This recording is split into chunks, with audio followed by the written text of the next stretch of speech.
Hi, welcome to FrameOne. I'm Matt Milstead with my co-host, Dave Koss. Did you just hijack my show?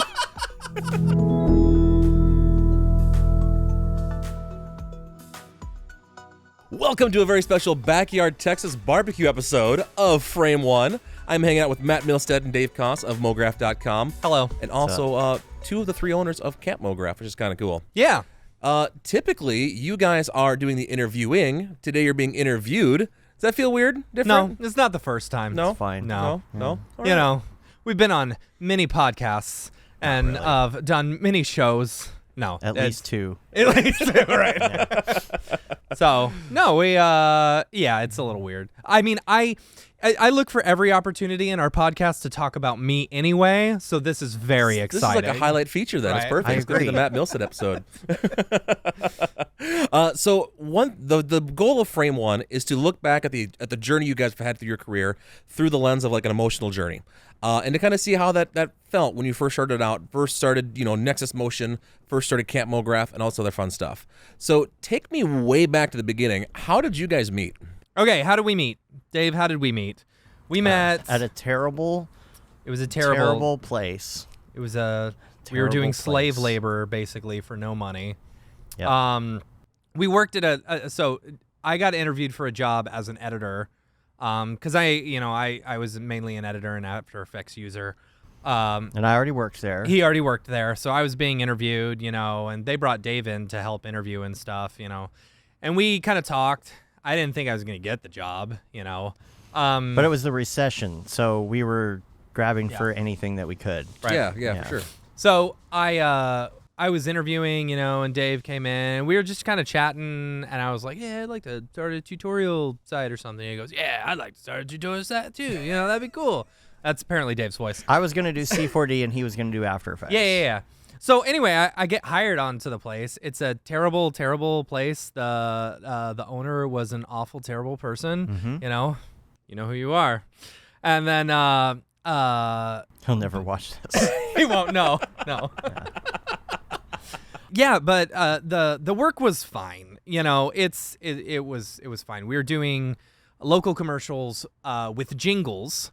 On a national scale. On a national scale, and we would reuse the jingles for every other market With across different the country. words. So Yeah. what would be Freed's Furniture, you can afford your dreams. Which our boss wrote. Which is us here, yeah. Then it would be, Cincinnati Bank and Trust or Yeah. something. You can afford your dreams. You The know same- it by the feeling. Rinse and repeat. Got it. So you guys worked there for a while. The job sucked, and you're like, all right, let's start this tutorial company thing. Well, it's funny because we decided to start, our own production company or whatever called Nexus Motion. While we were working there, it's funny. One day at lunch, Yeah. we were filling out the LLC information in the kitchen and stuff like that. But we started doing the tutorials first. Yeah, we did. Right. So we hadn't decided to do the production company thing yet, and in fact, we talked about it. He wasn't even technically hired. It was like the second interview or something, Yeah. but he was about to get signed on, basically. But that day, we both said that we wanted to present for Maxon one day. That was the goal. That was the goal. We kept, pushing the. Then we know we've goal made back. it. If we get to present at the Right, podium right. at the Maxon booth. So let's talk about that for a second. So the first time you did present at Maxon, what was that like? Okay, How so did that I'm feel? gonna He's got the rewind a story little on bit this. because Please do. this is actually what's interesting is this whole moment was like a big pivoting point in our career. Okay. Have you heard of The Secret? But he really kind of did this. Yeah, so I wanted to present for Maxon. We had a friend of ours, David Ariev, was listening to the show and stuff like that. We had already started. We had started the podcast by then. Yeah, we And- were setting off his Amazon dingus. with with what we were Alexa. saying in the show, and he would write in and tell us we kept doing that. So we met him at NAB a year earlier, and he introduced us to Paul and Matthias over at Maxon, and Paul was super nice and invited us to go see Ka, and then Ariev got super drunk off of sour beers from EJ, which was hilarious. So anyway, I digress.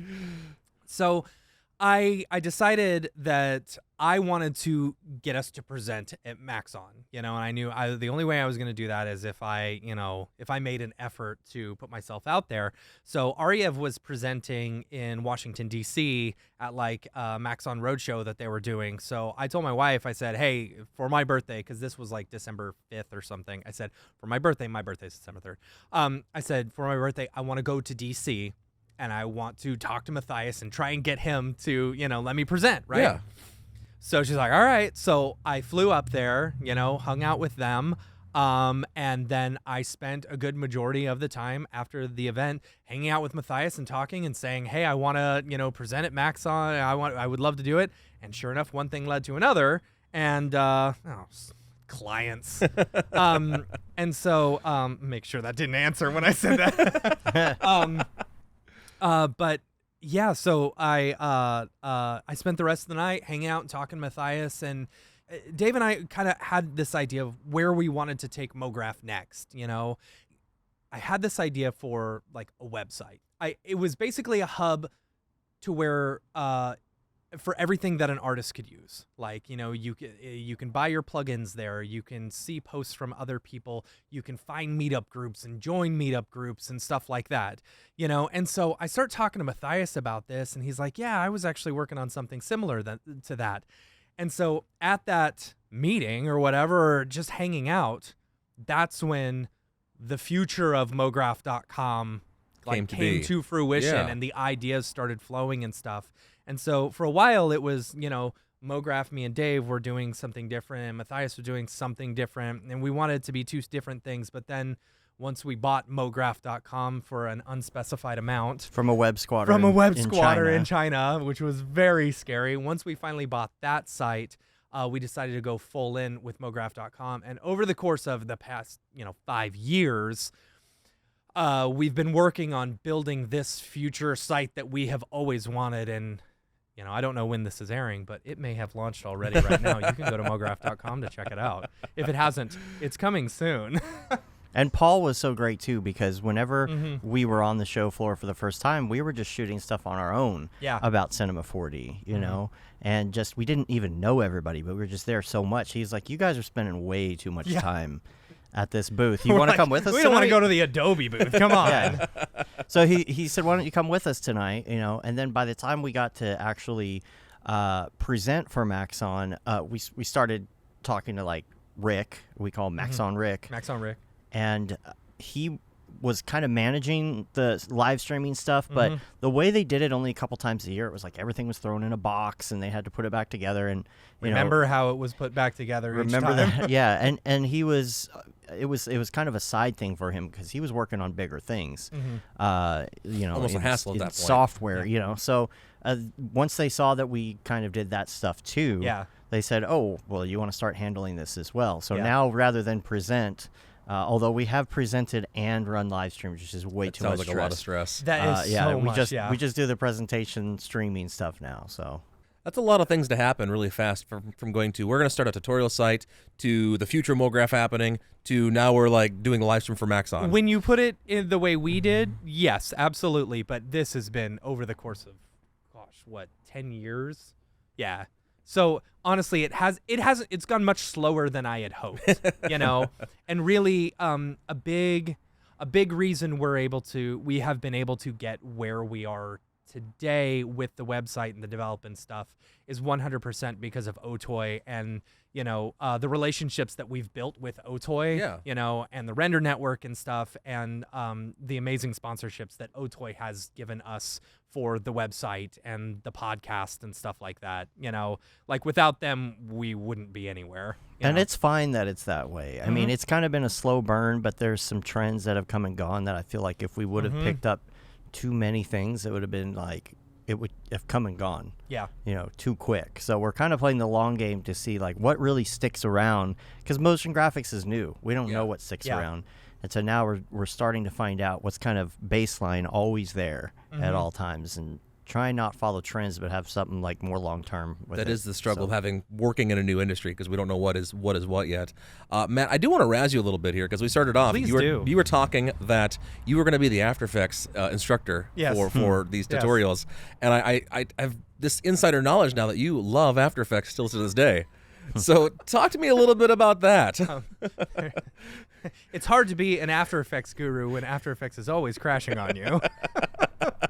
So at what point were you guys like, okay, let's stop focusing on the Adobe stuff. We're going to focus more on like 3D. Well, so Dave had taught me at this job that we were at. I wanted to learn 3D. Dave had already known cinema. I wanted to do more 3D. I got into it because I wanted to make 3D logos.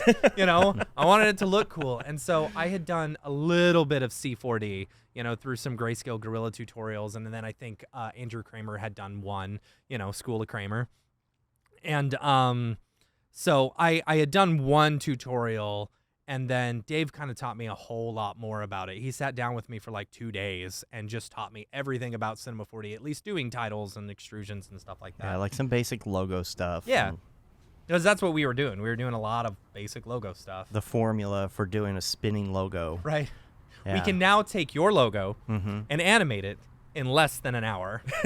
Man, I'm so good at that now. So good. 10,000 hours of just logos. Yep. Yeah. Get the specular just right. And beautiful. So when you guys first started Nexus and started MoGraph together, how confident were you guys that this is going to work? It's going to be a long-term Not thing. at all. No. Still not.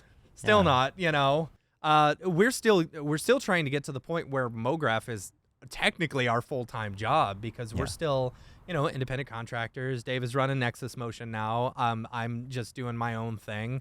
I'm hopefully moving over to MoGraph full-time this year. By the time this airs, who knows if that is the case? Absolutely. So, but that's the goal, and it's hopefully to build MoGraph and this new site, up throughout the next year. Yeah, for sure.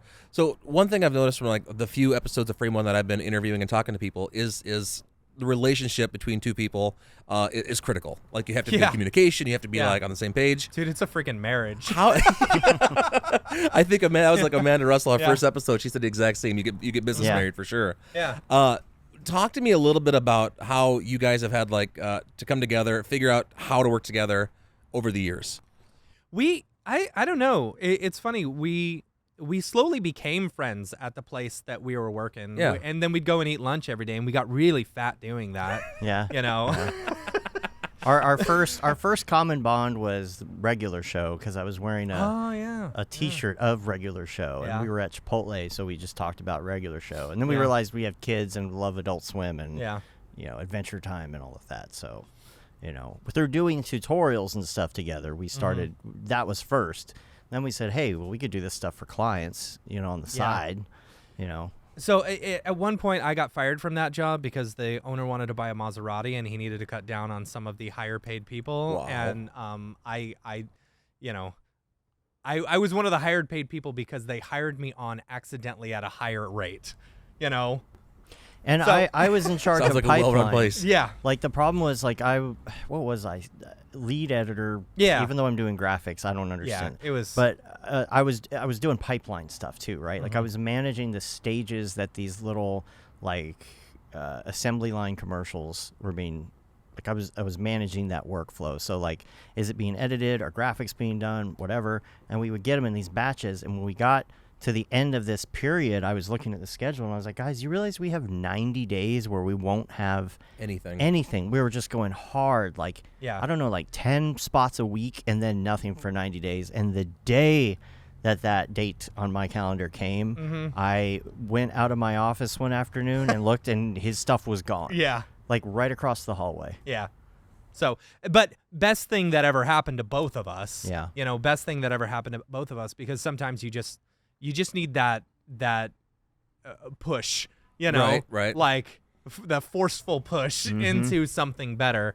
So like, I was lucky that I was able to learn 3D and stuff like that in that job and get quicker at it, because I went freelance after that, for about 3 months.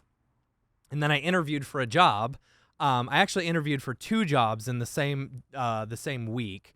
And one of them I got, and they were offering like $25,000 more a year. Not bad. Yeah, not bad. And then and I accepted the job. And then the next day I interviewed for another one, and they offered me a little bit more than what the other company was offering. So I ended up taking that job, and I called up Dave. I said, "Dude, you got to call this company, and you got to quit your job."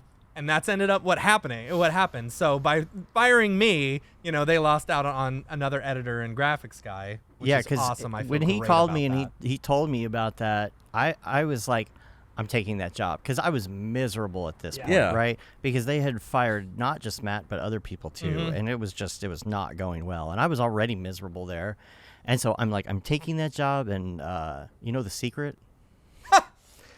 I'm like, I'm taking that job. I'm going to write my resignation. They do not see it coming.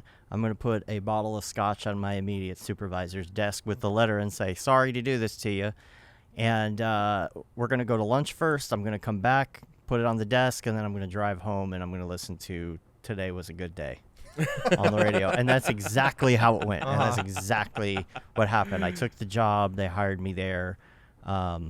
And then we both kind of hopped off after that at some point. I was a little worried. Because, we didn't end up talking as much, after I left. And I was really worried that, kind of we were going to go our separate ways. Yeah, right. Yeah. But then as Dave was working for that company and I was working for another company where a good majority of our work was like Samsung products and stuff like that. And I was supposed to be building out this 3D team. But, with cycles on electronics and stuff, you've got like 4 months of not doing anything. So at one point I forgot that I was getting paid to actually make videos. I thought it was just to check Reddit and watch my stocks and stuff like that. So then eventually I got burned out on like not doing anything, and I wasn't growing. So I left that company, went to another company, and that one was the straw that broke the camel's back, where it's like I was traveling an hour 15 minutes every single day to work, and then an hour and 15 minutes home every single day. So, half of my day a good majority of my day was just spent driving to it,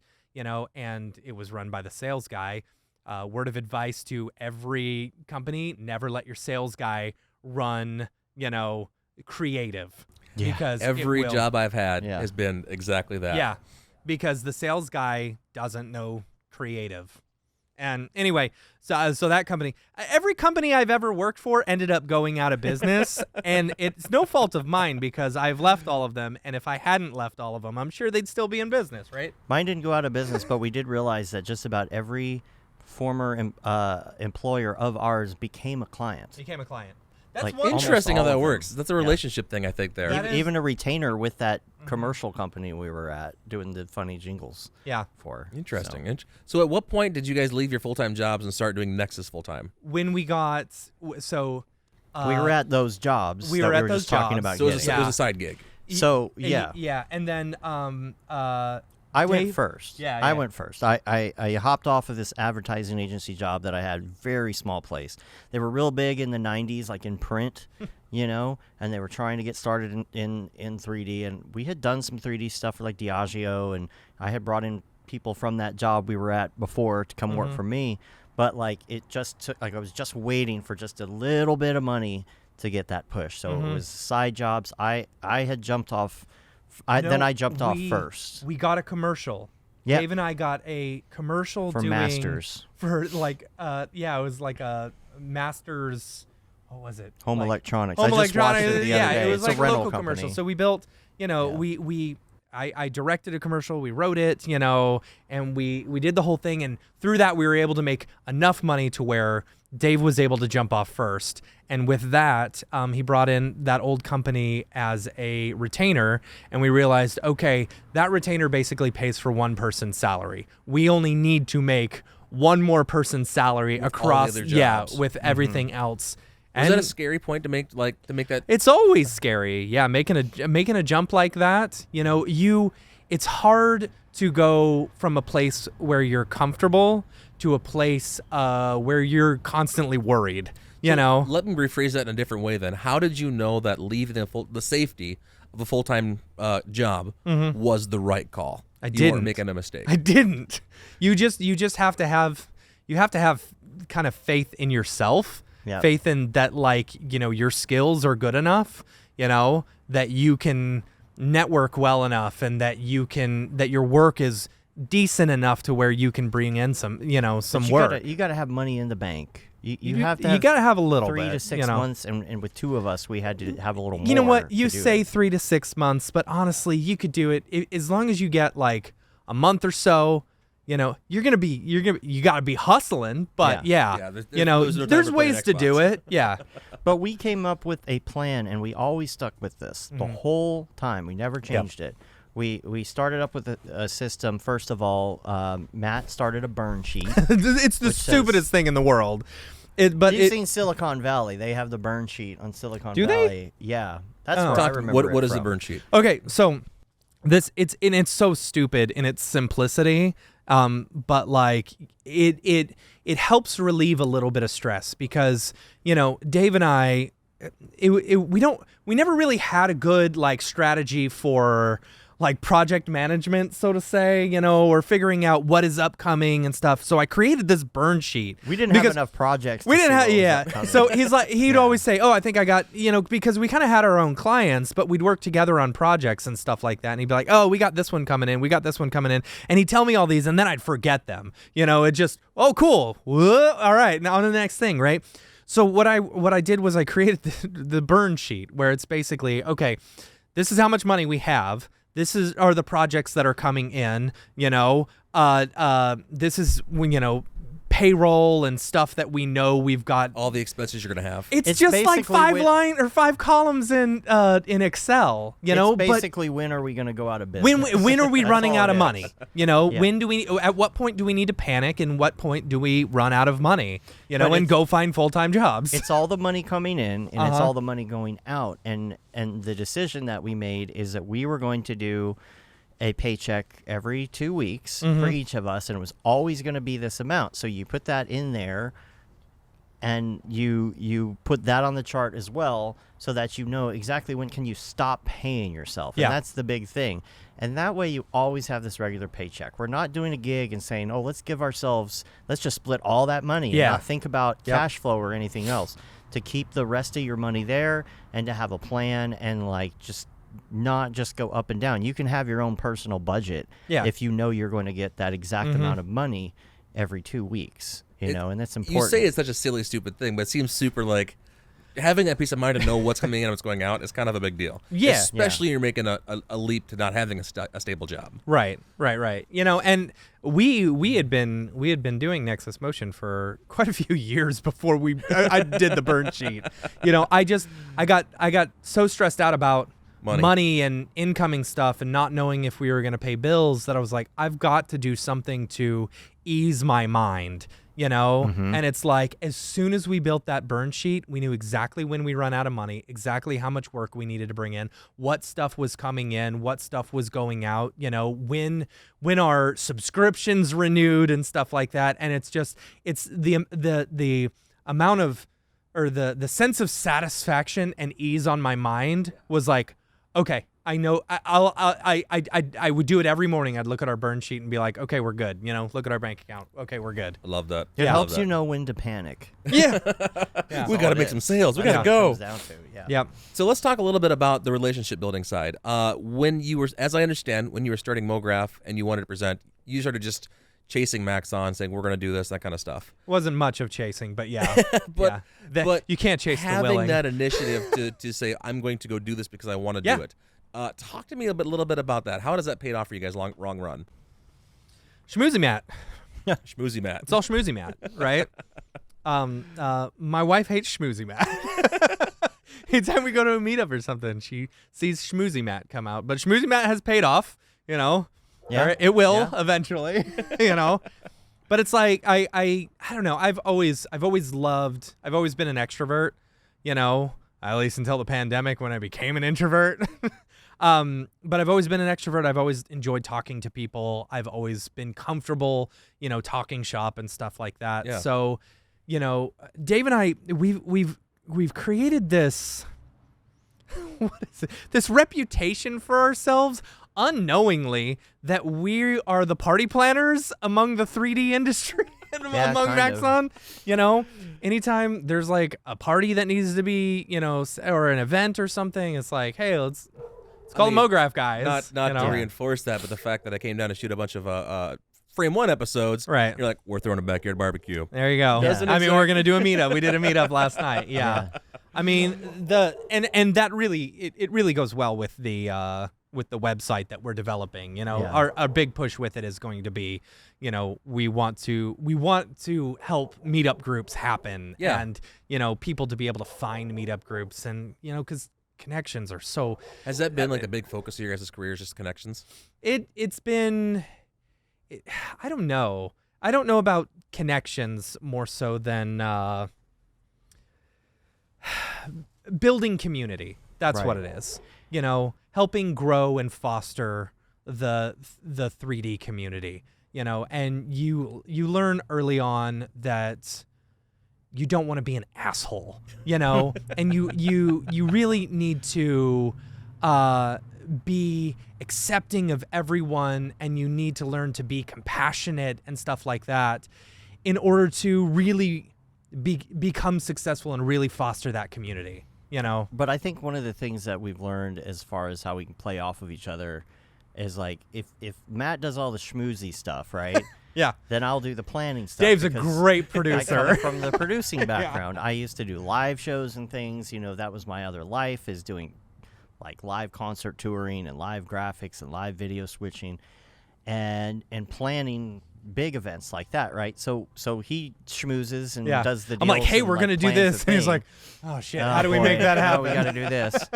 But you don't worry about blank. I'll worry about blank. But one of the things, we noticed that right off the bat when we did that master shoot, the rental company thing, because with the planning of the shoot, I had everything down to like extra outlets for the actors to charge their phones. Yeah. All the little things, managed to fit it into a certain budget, take care of all the planning on it, and then get there, and then Matt's the director. So he's always done like a directing role, and I've done a producing role, whether that's doing a shoot or doing a short or doing client work or planning events. So typically in a co-owning relationship, there's a visionary and an implementer, and it sounds like you guys have identified which is which. Kind of. I think like we go back. We go back part. and forth. Yeah. Like the thing is, we're always thinking about the next thing that we can do. Whether it be another thing to foster community or another thing to help bring in income or something like that. We're always thinking about that, and because the MoGraph TV that you see behind us, that was Dave's baby. He came up with the idea one night while watching TV. Yeah, I was watching election coverage out here, right here actually, and then like there was just it was 2020 election. There was a lot of ongoing coverage, and I was thinking about like, what if it was like this but not depressing? Like, what if it was like 24/7 and it's 24/7 MoGraph stuff, and there's commercial breaks, and you can do these promos like this, and then what if there's a show and then like a ticker on the bottom, and it was just like, and this was just kind of like spewing out. And Julie's like, how long have you been planning this? And I was like, no, this right now. She's like, you need to write this down. Write this down. I'm like, no, I got that. Like, I know what this is. And a year later, we launched it. Yeah. So the day that it went live, talk to me about that feeling after all that hard work of a year. It was a little underwhelming because I thought that, like, of course, like, it's going to get 1 million viewers right away. Not really. But so the thing about watching a tutorial is you're usually looking for a specific tutorial. It's like, oh, I need to do that thing. I want to learn how to do that thing. My client needs to do that thing. And if you just happen to have MoGraph TV on, something might appear, and you might realize you never knew you needed to know that thing. Right.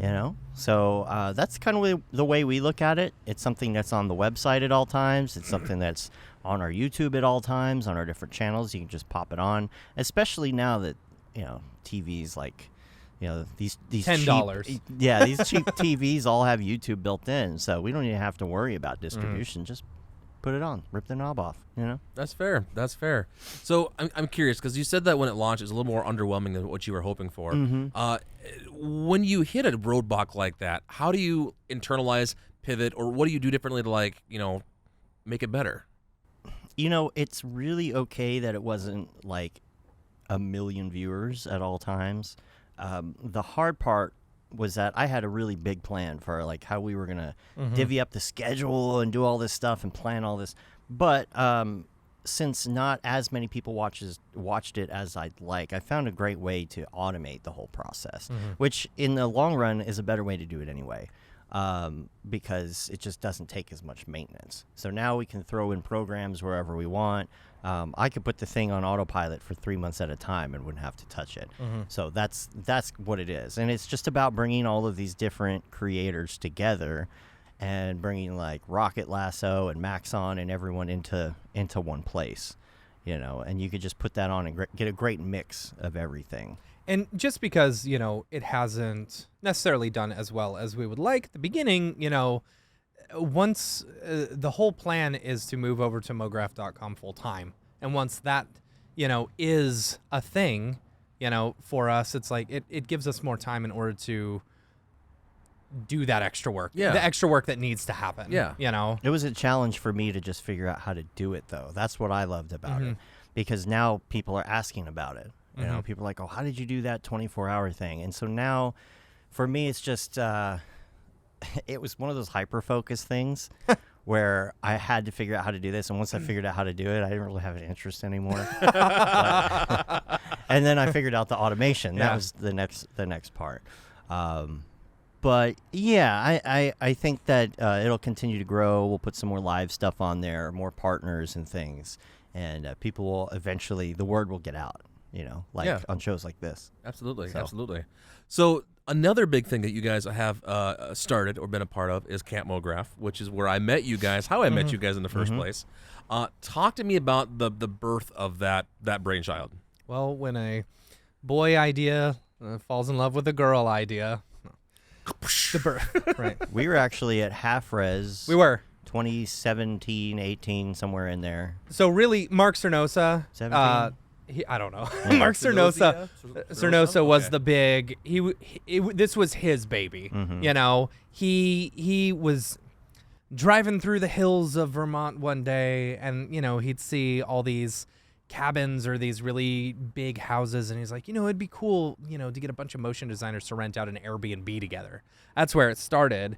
And he's like, well, maybe we could we could all tent camp together or something like that. And then it turned, we were talking about it at Half Res, and we all really liked the idea. I was really on the fence about it. I was into it because I love camping, but I was hesitant because I was like, I don't know. Do you think people are going to, get into this and stuff? So he found a campground in Vermont. Camp Abnaki, beautiful Camp Abnaki. And so he took a tour of it, and from that point on, I was like, I'm in. This will work, And we were still a little bit nervous. And when the first camp came, we were all walking around, getting the tour, and we're like, okay, I think this will work, as we're there. So, it was a lot of work. Camp is a lot of work, but we're really lucky that we've got that everyone who goes to camp, has such a good time that they all become cheerleaders for camp, and then the very next year, each time it sells out within a minute or two. So the first time that the idea for camp was presented, was there hesitation, or are you guys like instantly in? I was a little bit hesitant, because I wasn't sure. I loved the idea, but I wasn't sure whether other people were going to be down for like tent camping and how we were going to do workshops and stuff like that. And it kind of just evolved as we were talking. It was originally like not even going to be like a ticketed thing. We were thinking, well, maybe we could pool money with friends and rent the place together. And then we realized we're going to need quite a bit of money to make this happen. But the thing is, we have been going from trade show to trade show, meeting with each other, talking in very large groups, loud bars and things. And when we were at Half Res and we were hanging out for we had all come in for like an extra day in Chicago, and we were just chilling and just sitting in the B&B and talking to each other. We never all got to sit around and just chat. Yeah. And that was the part that I think Mark was really into. He's like, no, this needs to be a thing, but it's just this, no conference to go to. And we're all just hanging out and maybe working on projects or talking about things. So, once we figured out, okay, we're going to have to sell tickets in order to make this a bigger group effort. that's when it kind of accelerated into what it was. Is that where you're like, we need to have a value add of having workshops and speakers and that kind of stuff? Yeah, because you're going to charge people money, and they're going to come to this now. You want to have a little bit of something for them to do. So it really snowballed after that.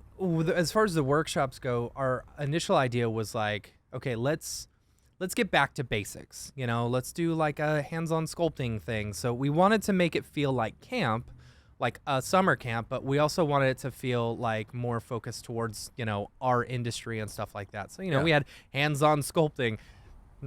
Patrick was a bit more ethereal than I was thinking, you know, than procedural, but that's okay. We all had fun doing it, you know, and a lot of the workshops and stuff, like the graphic design one or the design principles, you know, it's like, you know, most of this stuff, but you go back to it and like, and it's like a refresher. And then when you go back to your desk, you're like, oh, okay, yeah. I've been not thinking about this whole thing the whole time, you know? I need to remember my design principles or something like that, you know? So you're still doing motion design in a way, or design, but you're not, it's more hands-on, it's more fun, you know? And then the fireside chats, the original idea was like, we're just standing around a fire and someone's talking, right? But that first, man, like we were talking earlier, that first year is going to be hard to beat because it was like standing next to a fireplace, you know. Right. We were all cold and we were huddled together, and it was just like the vibe was great. A very rustic camp too. Very rustic. Very rustic. Yeah, and it's so funny because like, oh man, it got so cold at night. We didn't have any heaters in the any of the cabins, you know, and had to go buy we some. were all freezing. So we went and bought a bunch of space heaters, and we were telling everyone, don't turn it all the way up, but everyone turned it all the way up. So we were popping breakers left and right all night. But no one thinks about that when they think about camp. They think about all the fun times that we had and how great it was and how fun it was to interact. And then, you know, last year was the first year that we added an extra day just to like chill and not do workshops and just do activities and stuff like that. And I think that was awesome. I mean, going back to that first year, I think there's something to be said about when people suffer together, there's an extra bond of camaraderie. Yeah. So I think that might have played in a little bit as well. Yeah. I am curious, once the idea for camp came together, you have a campground picked out, you start selling tickets. Mm-hmm. Did the first year, how quick did the first year sell out? Technically, it didn't. We just said it did as a marketing ploy. I don't even remember that. I remember that. We were pretty close, though. I mean, we could have fit more people in, but we also didn't know what was too much yet. Right. So we didn't want to go over, I think, like 100 people at first. Yeah, I think it was 100 people. And we were or at like something. 89 or something. Yeah. You were like right that. there. Yeah. When you first released tickets for sale, were you excited? Were things like happening right away? Were you nervous? What were your thought process? We were getting a few, ticket sales here and there. You know, there was a good push like right at the front, and we were thinking that it would were better than we thought, I guess. Yeah. You know, I was really hoping that we would do better, but it was fine. You know, the first camp didn't end up making a profit. We ended up putting some of our money towards it, which is totally fine. We fully expected that. You know, you can't expect something like that. Yeah, but between all of us, it was only like $6,000. No, it was that like we lost. only $1,000. You know, each person. So take that. Yeah. Fast forward to the day of camp starting. People are starting to arrive. Mm-hmm. Like, this thing is about to take off, whether you guys are ready or not. Yeah. How did that feel in that moment? It was nerve-wracking. Once we got there, I felt a lot better, you know, because we could actually, like, walk around and, like, see everything. It wasn't just, like, all in my mind or all on Notion or... Man, I know that at that time it was a Google sheet, you know. Well, because it was, like, word of mouth the way that this was spreading, the good thing was that we had volunteers and teachers that we already knew, and half the campers we already knew. Yes. So that helps a lot. We were a little more comfortable because we knew all these people. If something went wrong, maybe they'd be a little more forgiving toward us. They might rag on you a little bit, but they're not going to be like, rah, rah, rah. Yeah. Yeah. That's fair. That's fair. So fast forward, camp wraps up. It is a success. You guys are hearing all the great feedback. Yeah. Talk to me about those emotions. So Ryan Summers was a huge cheerleader for us, and I can't give props to him enough. Yeah. Because, you know, he had just left his job, at Digital Kitchen, and he came and spoke with us, and like he had this just energy, while he was there, especially I think after leaving that job and the excitement of moving on to something new. So I think that had a lot to do with also his experience at camp, but because he had such a good time, he just became this big cheerleader for us, especially on the School of Motion podcast. And, every time we had him on the show, he would talk about how great camp was and how like he felt like that was a changing point in his life. And that's the best marketing we could ever ask for, is someone doing that.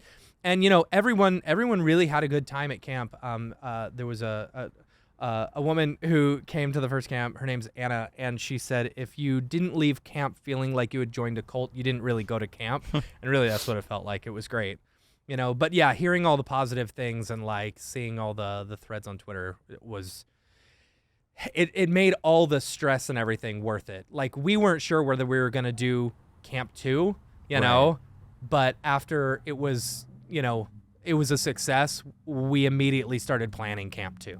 I think the Instagram stories created a lot of FOMO. Yeah, because there were like 300 Instagram stories, and we archived them and everything, which is great. It's really fun to look back on. Mm-hmm. But I think that was what it was, because stories were really big right then, and I think that just created like a ton of FOMO because that just spread through everybody's list of friends, and that's what drove the next year's sales for sure. The next year, it's so funny. For the next one, when our ticket sales, when they went on sale, I was the one who was doing all the Eventbrite ticketing, setups and stuff. And then I thought it had broken. My wife has this on video, and I'm like, oh no, what's going on? What's going on? And it just turned out we sold out in a minute. And I fully did not expect that. And it was incredible. Because you get nervous when you set all that stuff up. Did I do it right? Did I set all the settings right? You don't want an accident to happen and you realize you give a bunch of people free tickets or whatever it is. And then for it to be all good, we just kept looking at it. And all of a sudden, Matt's like, it's not working anymore. There's no tickets available. We're like, why? I don't understand. We had it all work. Oh. Yeah. All right. Okay. Well, that's good. It's funny because during that time we were like, well, if we sell out, we'll be able to do this and this and this. But if we don't sell out, we'll need to limit this and this. And then it sold out. We're like, well, okay, well, I guess we're going full steam. I imagine at that moment you're like, okay, this is a real thing. This is that's the moment you realize you found gold here. It felt really good. Yeah. And we were one of the few events that happened that year because of the pandemic. That was 2021, right? Yeah, 2020 was moved. 2020. It was supposed to be 2020, and then we had to move it to 2021. And we were one of the only events that actually happened that year. But we felt like we're doing an outdoor event. And we had a really cool system of bracelets about your level of how comfortable you are. And I don't feel like anybody follows it anymore these days. Yeah. But that first year, it really helped. Yeah, and we did have vaccine requirements or testing requirements. Yeah. And so it was really nice. Everyone felt safe going, And then the next year in Virginia, I mean, that was such a cool, that was a fun event, and that we try and find different places every year. That's one thing about camp. We don't stick to the same place every year. We try and move all around. That way some people on the East Coast have a cheaper flight than people on the West Coast, and sometimes West Coast people. And this next year we're doing it in Denver, so it's kind of easy for everyone, especially us. And so a big struggle with it is trying to find a campground that will fit the correct amount of people, have enough cabins, have the spaces for the workshops and stuff, allow the activities. Allow alcohol. That's a big thing as well. Yeah. And we've had to jump through a few hoops, like making sure that all of our staff who are touching alcohol gets licensed in that specific state and stuff like that. There's a lot of things in event planning and stuff that you just don't think about when you're putting together an event. I think that's a great follow-up or segue here, because a lot of people see the day-to-day activity of camp when you're at camp. Yeah. But there's a lot of work that goes into prepping for camp. There's a year-long process that we get together every Friday for at least an hour or two, and we do planning. And then once it gets closer, we're like meeting every day. You know, once it's 1 to 2 to 3 months away, we are meeting every single day. And those days come fast. Yeah. You know, those dates come fast. And then once we get toward the end, we do a little thing that we call walk the shoreline, where there's 2 steps to it. And it really helps us make sure that we hit every mark. And walking the shoreline is the concept of thinking about every single step that's going to happen. Okay, on this morning, we're going to all meet at the airport. What are we going to have? Well, each of us is going to have these many bags with these things in it. Okay, then when we land, we're going to get the car. Is the car ready? Whose name is it in? Yeah. And we go through every single second of what's going to happen. Now, we don't dwell too much on it. Yeah. We go through, and as we're having this, I'm writing down, got to do that, got to do that, got to do that. Yeah, who's going where, who's taking what car, who's doing Right. It sounds like your producer's showing. It is, right. but we're writing the bullet points as we go, right? So if there's something that has to be addressed, it's on the list, but we don't dwell on it. We get this whole list of things, and then we do a round 2 where it goes into the spreadsheet, and then we really drill down. We divide things up. We have packing lists. We have all of that. And then none of us pays attention to it, and we ask Dave, hey, what's going on here? He goes, check the spreadsheet. It's on the spreadsheet. Yeah. Yeah. I learned that in my former life. But it worked well for this camp anyway. Really I know that because we knew exactly what needs to be set up when, what volunteers need to do it, where the shuttle needs to be at this time, who's picking up food. There's Phone all numbers of that. for everyone, where Phone everyone numbers, was. Yeah. lists. It was. Yeah. Now, as I understand, Camp MoGraph is not a ginormous moneymaker for you guys. So the question I have is I didn't mean to laugh that loud. why is it still worth it to you guys to do a project like this that is a year-long of stress if it's not making money? So a couple things. One, you know, we're building a community, you know. That's what we, you know, from the beginning, what I have said, you know, we're all about trying to build a community. And, you know, from the very beginning, it was never really about making money. It was making enough money to like cover the costs, and then maybe a little bit more in order to help us get into the next one the next year, you know. And that's kind of the way we have done it. We've never really made a lot of money. We would like to make some more money this year. So we're making it work. We're getting there. We're getting there, you know. But the thing is, the tickets for camp are, you know, they're subsidized. So low. They're so subsidized. Low because because you know, we bring in a lot of sponsors, you know, and it's a 4-day event. You can't find a 4-day event with, you know, all you can eat, all you can drink, and activities and fireside learning, chats workshops, and like everything. Yeah, for like $1,000. That's pretty insane. Yeah. You know. But the sponsors, they make it possible with some very decent sponsorship amounts because they know the value of these people. Because if you brought someone in from the outside and told them what this was, and there's like they're like, it's 150 people. Yeah. Why am I going to spend the money on that? It's because our sponsors, we have these relationships with that we were talking about earlier, and they know the value of this. They know who's coming to this camp and why it's valuable for only 150 people. They see the value of building that community as well. Right. You know? And that community is obviously grateful because they're doing that and they're giving them a good price on the ticket overall. That's the only way we can do it. Yeah. Well, maybe we should give like the key sponsors over the last year some love real quick then. Sure. Who should we shout out? Big shout out to our you know, our Spider Lord sponsor, Otoy. Yeah. And then we had our village sponsors, Video Co-Pilot and Maxon. And then our gold sponsor, Grayscale Gorilla. And I think that was it. We've had some other sponsors We've had over other the years. yeah. School of Motion has sponsored Motion. before. Who else? X Particles, Insidium was one. Yeah, Insidium. Red Giant before the merger. Red Giant before the merger, yeah. Yeah. Dang, we kind of lost out on that. This year, we already have Maxon on board, so we're excited to have them back for another village sponsor. I'm pretty sure we have Otoy on. Yeah. So, big shout out to them. And then we're also talking to other.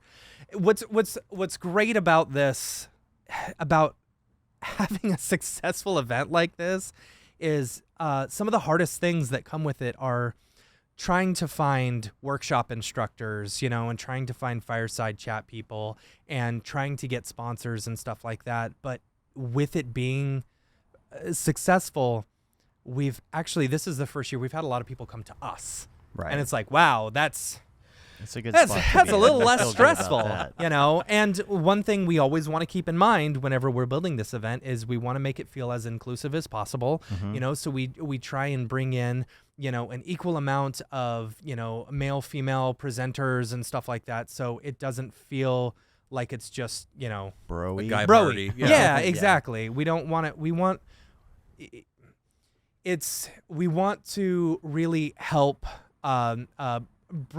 make more women in the space feel comfortable going to these events and being here, because we know it's traditional or normally a male dominated, it's a male dominated and industry. we want it to be more of an even playing field, and we Right. want people to feel comfortable. So we're very aware of that. I love that. Yeah. I love that. Yeah. So as you have people coming to you to want to be presenters, lead workshops, fireside chats, how do you weed through and go, okay, this person's going to be awesome.